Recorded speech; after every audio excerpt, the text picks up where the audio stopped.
عبد الملك باليرا waxaan joogaa magaalada Blackpool soo dhawow Abdi Malik sideed aad u aragtaa Soomaaliya inay ku midoobi karto hore loogu socon karo waxa aan mid baa ka marsado cagmadiga wada fursadiisiiso waxaan ahaa muwaadin dibana ah dalka shayaan waxaan ku xirnaa muddo 10 sano ama baan waa garto walaal dowladdan bajaan siisay soo baxbaan waa gartay waxaan ku xirnaa dalka Bangladesh baan ku xirnaa muddo 10 sano ku xirnaa dowladdan baa waxay siisay jaanis inaan ifka u soo laabto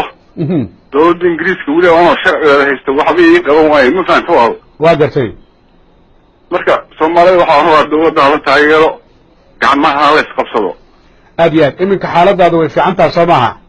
hadda waa fiican hadda wadanka ku soo laabto dowlad budwa jooga 14 sano wadanka ku dhibaa oo ku xirnaa ra'iisul wasaaraha khayraha siyaasada ay soo sidaayay tigidhka xitaa wadanka ku yimaada iga soo bixiyay ma fahan aad iyo aad baad emotional wahay waxa oran lahaa dadku hamidoodan wadankooda hal midoobo oo hal gacmaha la isqabsado ma fahan aad iyo aad baan kugu mahad celinayaa wanaag fara badan iyo adigoo barwaaqaysan oo shaqaystay oo nin niyadiisu ma sha Allah hadda ay fiican tahay si fiicnaato iyo dalka Soomaaliya nabada kii taga inaad noqotid waxna u qabto dalka iyo dadka ayaan kugu duceynayaa aad baad u mahadsantahay walaal waan ku rajeynayaa